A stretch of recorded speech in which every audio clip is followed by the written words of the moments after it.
السلام علیکم جی، کیا حال چال ہے آپ سب لوگوں کے؟ میں امید کرتی ہوں کہ آپ سب بالکل ٹھیک ہوں گے، خیریت سے ہوں گے۔ ناول نمل بائی نمرہ احمد کی یہ قسط نمبر 20 ہے۔ گئے تھے زوم میں اپنے پر، اس کو دیکھتے ہی جو دل نے ہم سے کہے تھے پیام بھول گئے۔ یہ سرما کی ایسی سرد دوپہر تھی جب ذرا سی دھوپ روح تک کو ٹکور بخشتی۔ ایسے میں عدالت کی عمارت کے گرد کوہر کے دائرے میں دھوپ چھید کر کے چوری چھپے داخل ہو گئی تھی، مگر کمرہ عدالت کے اندر شکوک و شبہات نے ہنوز سب دھندلا رکھا تھا۔ جسٹس سکندر بغور وکیل دفاع خلجی صاحب کو بولتے سن رہے تھے، جو کٹہرے میں کھڑی زمر سے سوال کر رہے تھے۔ سامنے حاضرین کی چند کرسیاں رکھی تھیں، وہ مشکل 1.5 کے تار بھر کرسیاں جو اس ٹی وی اور فلم سے یکسر مختلف اور بدصورت کورٹ روم کو مزید بدنما دکھا رہی تھیں۔ کمرے سے باہر کچہری میں پھرتے بھانت بھانت کے لوگوں کا شور یہاں تک سنائی دے رہا تھا، مگر وہ سب زمر کو سن رہے تھے، سادی خاموشی سے اور فارس ناگواری سے۔ دونوں ساتھ ساتھ بیٹھے تھے، فارس کی تیوری چڑھی تھی، آنکھوں میں زمر کو دیکھتے دبا دبا غصہ تھا۔ سفید کرتے کے کف کلائی پہ موڑ رکھے تھے اور بال پونی میں بندھے تھے، البتہ سادی بالکل چپ چاپ تھا، ریشم بننے کے بعد کا نرم مگر بے لچک سا۔ زمر بھی اتنی ہی بے لچک لگ رہی تھی، سفید لمبی قمیض، اوپر بلیک منی کوٹ، دوپٹہ شانوں پہ اور اعتماد سے اٹھی گردن۔ وہ زمر ہی لگ رہی تھی اور صرف خلجی صاحب کو دیکھ رہی تھی۔ آپ دیکھ چکی ہیں کہ کس طرح ابھی ایک ایکسپرٹ وٹنس نے یہ ثابت کر کے دکھایا ہے کہ اس ریکارڈنگ میں موجود فارس غازی کی آواز اصلی نہیں ہے۔ الفاظ وہی ہیں جو میں نے سنے تھے۔ ریکارڈنگ کے بارے میں عدالت درست فیصلہ کر سکتی ہے۔ ہو سکتا ہے ریکارڈنگ سے اصل آواز نکال کر جعلی ڈالی گئی ہو تاکہ عدالت میں اپنی مرضی کی بات ثابت کی جا سکے۔ آفٹر آل اس ریکارڈنگ کا سورس غیر تصدیق شدہ ہے۔ ذرا سے شانے اچکائے۔ یہ فیصلہ عدالت پہ چھوڑ دیا جائے تو بہتر ہے، خلجی صاحب نے اس کو بے اختیار ٹوکا، پھر کٹہرے کے مزید قریب آئے۔ کیا آپ اب بھی اپنے بیان پہ قائم ہیں؟ جو جس طرح ہوا، جو میں نے سنا، میں نے کورٹ اور پولیس کو بتا دیا، فیصلہ کرنا میرا کام نہیں ہے۔ وہ بے تاثر اور مطمئن کھڑی تھی۔ اور جب آپ نے سن لیا تھا کہ ایک شخص آپ کو قتل کرنے جا رہا ہے تو آپ بھاگی کیوں نہیں؟ وہ میرا اسٹوڈنٹ تھا، میرا رشتہ دار تھا، مجھے یقین نہیں تھا کہ وہ مجھے مارے گا، میں اسے خالی دھمکی سمجھی تھی۔ مگر بعد میں آپ کو یقین آ گیا؟ مجھے 3 گولیاں لگی تھیں، میرے سامنے ایک لڑکی قتل ہوئی، کیا یقین نہیں آنا چاہیے تھا؟ وہ پرسکون ٹھنڈے انداز میں جواب دے رہی تھی۔ یعنی آپ مانتی ہیں کہ آپ نے اس وقت گولی مارنے والے کی بات کو جج کیا اور نہ بھاگ کر غلطی کی؟ بھاگ کر کہاں جاتی؟ سارا ریسٹورانٹ تو اوپن تھا اور اس کے پاس سنائپر گن تھی۔ ایک کاٹ دار نظر سامنے بیٹھے فارس پہ ڈالی، وہ اسے ہی دیکھ رہا تھا چبھتی ہوئی نظروں سے، اور واپس خلجی صاحب کو دیکھا۔ اس نے ایسی جگہ منتخب کی جہاں بھاگنے کا کوئی فائدہ نہ تھا۔ خلجی صاحب نے ہاتھ میں پکڑے کاغذات پہ نظر ڈالی، پھر سر اٹھا کر اسے دیکھا۔ زمر صاحبہ، آپ کب سے پروسیکیوٹر ہیں؟ میرا خیال ہے آپ کے کاغذ اور دماغ دونوں میں تاریخ درج ہوگی، بہرحال 3.5 سال سے۔ میں آپ سے درخواست کروں گا کہ اپنے جوابات کو مختصر رکھیے۔ پھر آپ کو چاہیے کہ آپ مجھ سے کویسچنز نہ پوچھیں، یعنی کہ کیا، کیوں، کب، کہاں والے سوالات۔ خلجی صاحب نے اثر لیے بنا کاغذات کو پھر سے دیکھا۔ 2 انگلیوں سے کان کی لو مسلتا فارس آنکھیں سے کوڑے اسے دیکھ رہا تھا۔ کیا یہ درست ہے کہ آپ اپنے جونیئرز میں ایک سخت گیر پروسیکیوٹر کے طور پہ مشہور ہیں؟ بالکل، اور کیسا ہونا چاہیے پروسیکیوٹر کو؟ اس نے گردن کڑائی، وہ فارس کو نہیں دیکھ رہی تھی۔ زمر صاحبہ، آپ جانتی ہیں کہ جب تک جرم ثابت نہ ہو جائے قانون کے تحت ہم فارس غازی کو پریزیومڈ انوسینٹ کہیں گے، مجرم نہیں، گو کہ آپ اسے مجرم ہی خیال کرتی ہیں۔ بالکل، سر اس بات میں ہلایا۔ فارس نے سر جھٹکا۔ اور زمر، جب آپ کسی کو پروسیکیوٹ کرتی ہیں تو اس کو مجرم گردان کر ہی ایسا کرتی ہیں، درست؟ ثبوت اور شواہد اس کے خلاف ہوں تو ہاں۔ وہ ٹھنڈی اور پرسکون تھی۔ میں آپ سے پھر درخواست کروں گا کہ اپنے جوابات کو ہاں یا نہ تک محدود رکھیں۔ یہ سوال پہ منحصر ہے۔ خلجی صاحب نے ضبط سے گہری سانس لی، پھر اس کے سامنے آ کھڑے ہوئے۔ کمرے عدالت میں سناٹا چھایا تھا۔ پچھلے 3.5 سال میں آپ کے پروسیکیوٹ کیے گئے کیسز میں سے قتل کے 16 مقدمات ایسے ہیں جن کے فیصلے آ چکے ہیں؟ جی، اور ان میں سے 7 فیصلے دفاع کے حق میں ہیں، یعنی کہ 16 دفعہ آپ نے کہا کہ یہ شخص قاتل ہے، 9 دفعہ عدالت نے کہا کہ ہاں یہ قاتل ہے، مگر 7 دفعہ عدالت نے کہا کہ یہ قاتل نہیں ہے۔ 7 دفعہ شواہد اور گواہیاں اتنی مضبوط تھیں کہ فیصلہ، وہ تصحیح کرنے لگی، مگر ہاں یا نہیں زمر صاحبہ؟ قدرے بلند آواز سے یاد دہانی کروائی۔ زمر نے گہری سانس بھری۔ جی ہاں۔ یعنی کہ 7 دفعہ آپ غلط ثابت ہوئیں، 16 میں 7، انگلیوں پہ گنا۔ تقریباً 50% تناسب نکلتا ہے، یعنی آپ نے 7 لوگوں کو پھانسی کی طرف لے جانا چاہا مگر عدالت نے انہیں بے گناہ قرار دے دیا۔ اس تناسب سے آپ جتنے لوگوں کو قصوروار ٹھہراتی ہیں ان میں سے آدھے تو بے گناہ نکلتے ہیں۔ زمر کے ابرو تن گئے اور فارس کے تنے اعصاب ڈھیلی ہوئی ہے۔ ہم سب جانتے ہیں کہ آپ الفاظ کے ہیر پھیر سے کام لے رہے ہیں، ورنہ ایسا نہیں ہوتا، وہ چٹخ کر بولی۔ سعدی اپنے جوتوں کو دیکھ رہا تھا۔ فارس نے بے چینی سے پہلو بدلا، ناگواری سے خلجی صاحب کو دیکھا۔ زمر صاحبہ، کیا یہ درست نہیں ہے کہ آپ پروسیکیوشن آفس میں بیٹھ کر دفاع کی جانب سے کان بالکل بند کر لیتی ہیں اور ایک دفعہ کسی کو مجرم گردان لیتی ہیں تو یہ ثابت کرنے کے لیے آخری حد تک جاتی ہیں؟ میں بغیر وجہ یا ثبوت کے کسی کو مجرم نہیں گردانتی، چبا چبا کر سلگتی آنکھوں سے انہیں دیکھ کر بولی۔ سامنے کھڑے خلجی صاحب نے اس بات میں سر ہلایا، پھر اپنے ہاتھ میں پکڑے کاغذ دیکھے۔ کیا یہ درست ہے کہ وارث غازی قتل سے چند روز قبل آپ نے ایک موک ٹرائل میں حصہ لیا تھا، سرکار بنام ہیری پوٹر؟ اور زمر نے بری طرح چونک کر سامنے بیٹھے سعدی کو دیکھا۔ اس نے گردن مزید جھکا دی۔ زمر کی آنکھوں میں بے یقینی، صدمہ، دھچکا، ہر شے ابھری تھی۔ جی ہاں، وہ دوبارہ خلجی صاحب کی جانب مڑی تو جیسے ڈھیروں غصے کو ضبط کر رہی تھی۔ اس میں اپنے ہیری پوٹر کو سیڈرک ڈگوری کا قاتل ثابت کروایا، کیا یہ درست ہے؟ وہ ایک موک ٹرائل تھا۔ گلابی بڑھتی آنکھوں سے وہ غرائی تھی، مگر وہ اثر لیے بنا کاغذات کو پڑھ رہے تھے۔ جبکہ ہیری پوٹر کے چوتھے حصے میں درج اس واقعے کی تفصیل کے مطابق ہیری قاتل نہیں تھا، وہ ایک موک ٹرائل تھا۔ سختی سے کٹہرے کا جنگلہ پکڑے وہ ضبط کرنے کی کوشش کر رہی تھی۔ زمر، میرا آخری سوال۔ کاغذ سے چہرہ اٹھا کے انہوں نے سادگی سے پوچھا، کیا ہیری کو پروسیکیوٹ کرنے سے قبل آپ نے وہ چوتھا حصہ پڑھا تھا؟ وہ ایک موک ٹرائل تھا خلجی صاحب، اس کی آواز کانپی۔ اس چوتھے حصے کے مطابق ہیری بے گناہ تھا یا گنہگار؟ اور فارس بے چینی سے سعدی کی طرف جھکا۔ وکیل کو منع کرو، اس کے ساتھ یوں نہ کرے، وہ ایک عورت ہے۔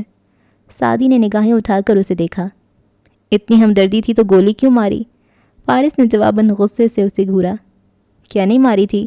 تو اگر کوئی یہ ثابت کرنے کی کوشش کر رہا ہے تو کرنے دے۔ اور پھر سے قدموں میں دیکھنے لگا۔ وہ تمہاری پھپھو ہیں، اس نے گویا ملامت کی، اور مجھ سے زیادہ مضبوط ہیں، سہ لیں گی۔ اور خلجی صاحب کہہ رہے تھے، میں آپ سے ایک سادہ سی بات پوچھ رہا ہوں، ہیری پوٹر کی چوتھی کتاب کے تحت ہیری پوٹر جس کو آپ نے سزا دلوائی تھی، گنہگار تھا یا بے گناہ؟ لب بھینچے زمر نے سرخ ہوتی آنکھیں خلجی صاحب پہ جمائیں۔ چند لمحے منتظر سی خاموشی چھائی رہی۔ بے گناہ، ایک لفظ بولا۔ جج نے قلم سے کاغذ پہ کچھ نوٹ کیا۔ خلجی صاحب دیٹس آل کہتے پیچھے کو ہٹے، مگر وہ ان سے پہلے پرس کندھے پہ ڈالتی نیچے اتر آئی۔ سعدی کے قریب سے گزرنے لگی تو اس نے سر اٹھا کر دیکھا۔ زمر نے ملامتی کاٹ دار نظر اس پہ ڈالی اور آگے چلتی چلی گئی، یہاں تک کہ وہ کمرہ عدالت سے باہر تھی۔ کوئی اسے روک کے دکھائے تو اس کی ماں اسے روئے۔ راہداری میں چلتی بھی اس کا چہرہ احساس توہین سے سرخ پڑ رہا تھا۔ بار بار وہ کن پٹی مسلتی، سر درد سے پھٹ رہا تھا۔ واپس اپنے آفس آئی اور اندر جو بھی بیٹھا تھا اس کو باہر جاؤ فوراً کہہ کر بھیجا اور کرسی پہ گر گئی۔ آنکھیں گلابی پڑ رہی تھیں، سر درد الگ۔ پتہ نہیں کتنی دیر وہ ادھر بیٹھی رہی، پھر پرس اور چابیاں اٹھا کر باہر نکلی۔ راہداری میں ابھی آگے آئی ہی تھی کہ سامنے سے 2 اہلکار ہتھکڑی لگے فارس کو لے کر آ رہے تھے۔ اس کے ہاتھوں سے بندھی زنجیریں سپاہیوں کے ہاتھوں سے جڑی تھیں۔ سماعت ختم ہو چکی تھی۔ اسے قریب آتا دیکھ کر وہ رکا، گردن ترچھی کر کے سپاہی کو دیکھا۔ نظر اسلام، تمہاری بیوی کا نام رخسانہ ہے، 4 بچے ہیں تمہارے، سیٹلائٹ ٹاؤن کے پاس تمہارا گھر ہے۔ اگر تم نے مجھے پروسیکیوٹر سے بات کرنے سے روکا تو یاد رکھنا جس دن چھوٹوں گا سب سے پہلے تمہارے گھر جاؤں گا۔ ایک کاٹ دار نظر اہلکار پہ ڈالی جو بے بسی سے خشک لبوں پہ زبان پھیر کر رہ گیا۔ وہ چلتی ہوئی قریب آ رہی تھی، اسے دیکھا تو رخ پھیر کر نکلنے لگی، مگر آپ نے کہا آپ میرے ساتھ کھڑی ہوں گی، میری وکیل بنیں گی۔ زمر رکی، چونک کر اسے دیکھا۔ وہ وسط راہداری میں ہتھکڑیوں میں کھڑا بہت ضبط سے اسے دیکھتے کہہ رہا تھا، اس ریکارڈنگ میں آپ نے کہا آپ میرا ساتھ دیں گی، حالانکہ آپ کو بتایا جا رہا تھا کہ میں نے وارث کو مارا ہے۔ وہ چند قدم مزید قریب آیا، دونوں اہلکار ساتھ کھنچے آئے۔ راہداری میں سے گزرتے لوگ رک کر دیکھنے لگے۔ زمر لب بھینچے کھڑی اسے دیکھتی رہی۔ اس کا دل زور زور سے دھڑک رہا تھا اور سانس تیز ہو رہی تھی۔ وہ 2 قدم مزید آگے آیا، انہیں غصے بھری آنکھوں سے اسے دیکھتے بولا، بھائی کو مارا تو خیر تھی، بات سننے کو تیار تھیں آپ، مگر آپ کو مارا تو اصول بدل گئے۔ ہاں، وہ چبھتی ہوئی نظروں سے اسے دیکھے گئی، پہلو میں گرے ہاتھ سے پرس کو زور سے بھینچا، ضبط سا ضبط تھا۔ آپ نے کہا ادھر کٹہرے میں، ہتھ کڑی والے ہاتھ سے کمرے عدالت کی سمت اشارہ کیا۔ میری جگہ کوئی بھی ہوتا تو یہی کرتا، سچ کہا، مگر آپ کوئی نہیں تھیں، آپ زمر تھیں۔ انگلی اٹھا کر پیچھے ہٹتے اس نے غصے اور درد سے بھری آنکھوں سے اسے دیکھا۔ آپ سے، کم از کم آپ سے مجھے امید تھی کہ آپ مجھے سنیں گی، مگر آپ نے سب سے پہلے میری امید توڑی۔ اور وہ پیچھے ہٹتا گیا۔ میں بے گناہ تھا میڈم زمر، میں بے گناہ تھا۔ غصے کی جگہ ان آنکھوں میں دکھ بھر آیا اور پھر وہ پیچھے ہٹ گیا، یہاں تک کہ وہ لوگوں سے لیے مڑ گئے، مگر اس کی آنکھیں وہ ہر جگہ نقش تھیں۔ زمر نے ادھر ادھر دیکھا، ہر رک کر اسے دیکھتے شخص کے اوپر وہی آنکھیں چسپاں تھیں۔ وہ تیز تیز چلتی دوسری سمت بڑھنے لگی، اس کا سانس اب بھی بے ترتیب تھا اور آنکھوں کا گلابی پن بڑھتا جا رہا تھا۔ گھر آ کر اس نے ابا صداقت کسی سے کوئی بات نہیں کی، کھانا بھی نہیں کھایا، کمرے میں بند ہو گئی، ڈاکٹر کی اپوائنٹمنٹ پہ بھی نہیں گئی، بس بستر پہ چت لیٹی چھت کو دیکھتی رہی۔ پھر شام ڈھلے اسٹڈی ٹیبل پہ آ بیٹھی اور کچھ فائلز کو پڑھتی رہی۔ رات دیر تک اس کے کمرے کا یہی منظر رہا، کب سر فائل پہ رکھے وہ سو گئی، اسے پتہ بھی نہیں چلا۔ کیا گزرتی ہے بھری دنیا میں تنہا شخص پر، ایک لمحے کے لیے خود سے بچھڑ کر سوچنا۔ رات کا دوسرا پہر تھا شاید، جب اس کی آنکھ کھلی، وہ ایک دم اٹھ بیٹھی۔ کمرے میں اندھیرا تھا، لیمپ جانے کب بجھ گیا، شاید بجلی چلی گئی تھی۔ وہ بال لپیٹتی اٹھی، بتی جلائی، یو پی ایس نے کمرہ روشن کر دیا۔ وہ قدم قدم چلتی شیلف تک آ رکی، وہاں سیاہ جلد والی موٹی موٹی قانون کی کتابیں رکھی تھیں۔ زمر نے ہاتھ اٹھا کر ان کو چھوا، آنکھوں میں کرب ابھرا۔ پھر وہ مزید دائیں جانب آئی، یہاں الماری تھی، اس نے پٹ کھولا۔ جوتوں والے خانے میں ایک ڈبہ رکھا تھا جس میں چند ایک تراشے اور کاغذ پڑے تھے۔ یہ 2.5 سال قبل اس نے جمع کیے تھے، پھر چھوڑ دیے۔ یہ تکلیف دیتے تھے اور وہ تکلیف سے بچنا چاہتی تھی، پھر بھی بچ نہیں پاتی تھی، مگر جو تکلیف حد تک ذلت آج اٹھانی پڑی تھی بھری عدالت میں، اس نے ڈبے کو چھوئے بنا الماری بند کر دی اور باہر نکل آئی۔ گھر ویران، اندھیر پڑا تھا اور سرد بھی۔ وہ باہر لان میں آ گئی، برآمدے کے سٹیپ پہ بیٹھی، ایک گال گھٹنوں پہ رکھے، دور گھاس اور پودوں کو تکتی، خاموش بیٹھی رہی۔ لمحے چپ چاپ کٹتے رہے، پھسلتے رہے، یہاں تک کہ فجر اترنے لگی۔ تب زمر اٹھی اور لان کے کنارے تک آئی۔ یہاں پودوں کو پانی دینے کے لیے ٹونٹی لگی تھی، اس نے وہی کھولی، ٹھنڈے یخ پانی سے وضو کیا اور وہیں گھاس پہ کھڑے نماز کی نیت باندھ لی۔ آخری سجدے کے بعد التحیات پڑھ لیا اور سلام پھیرا تو دعا کے لیے ہاتھ اٹھائے، مگر پھر گرا دیے۔ چپ چاپ سجدے کی جگہ کے گھاس کو دیکھتی رہی، اس پہ انگلی پھیرتی رہی۔ سخت سردی میں بغیر سویٹر کے وہ کتنی ہی دیر وہاں بیٹھی رہی۔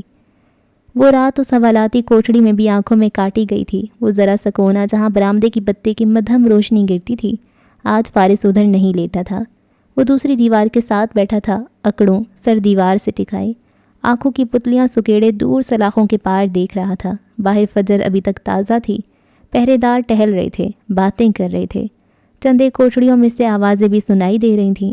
احمد جمائی لیتا، آنکھیں مسلتا اٹھ بیٹھا، پھر ادھر ادھر دیکھا۔ غازی بھائی ادھر کیوں بیٹھے ہو، سوئے نہیں کیا؟